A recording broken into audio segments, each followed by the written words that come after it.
Matter solve हो गया। अभी भारत ने चाइना की दुखती नस को दबा दिया।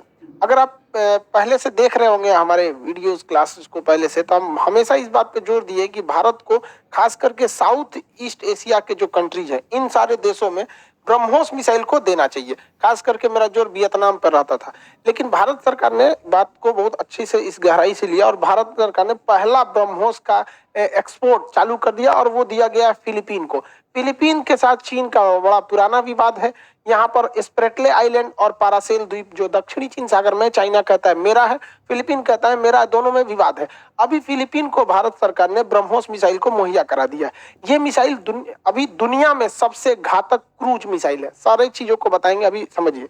1999 में जब करगिल की लड़ाई हुई तो एक ऐसी मिसाइल की जरूरत महसूस की गई जो अपना पाथ को जरूरत के हिसाब से बैंड कर सके, क्योंकि पहाड़ी उस पार से फायरिंग आ रही थी, समझ में नहीं आ रहा था। तो इसके लिए आधारशिला रखी गई 1999 में भारत और रूस के बीच में। भारत की ब्रह्मोस नदी, ब्रह्मपुत्र नदी का ब्रह्म लिया गया और रूस की मॉस्कोवा नदी से मोस ले लिया गया, तो ब्रह्मोस मिसाइल बना दी गई है। 2001 में इसका पहला ट्रायल मतलब टेस्ट किया गया। 2006 से इसे पूरी तरह से भारतीय सेना में कंडक्ट कर लिया गया।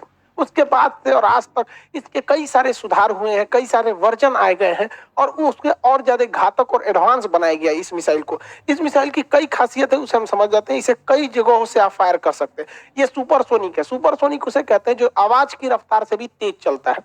इसके 3.5 मेक का है। 3.5 मेक का मतलब होता है ध्वनि की चाल से 3.5 गुना।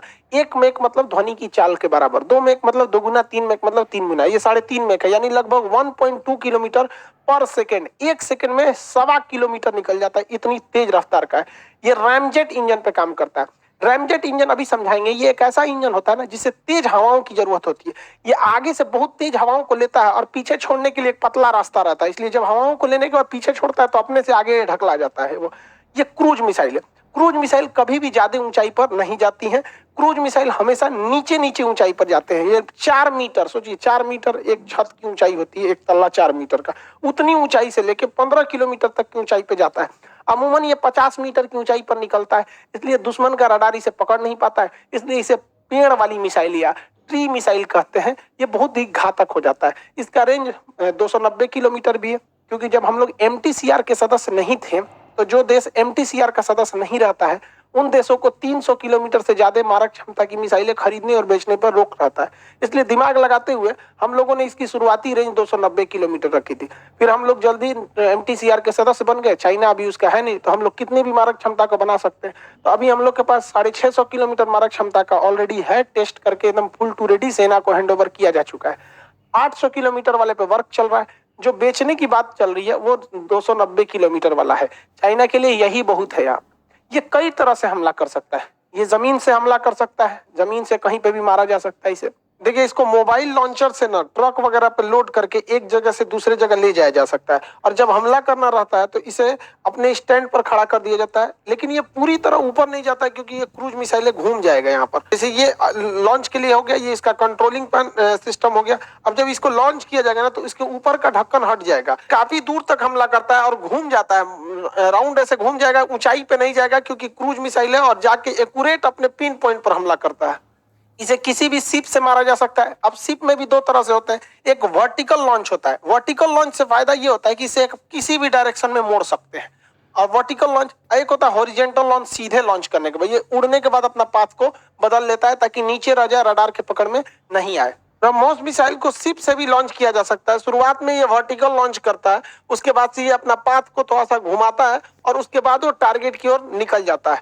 जिससे कि ये वर्टिकल लॉन्च करने से फायदा ये होता है कि किसी भी डायरेक्शन में इजीली इसे मोड़ा जा सकता है। देखिए, इसको शिप के कैनिस्टर जो होता है रखने वाला, उसमें से रख के डायरेक्ट इस तरह से सामने भी फायर किया जा सकता है, और ये जाके एक्यूरेट किसी दूसरे शिप पर, दुश्मन के शिप पर धावा बोल देती है।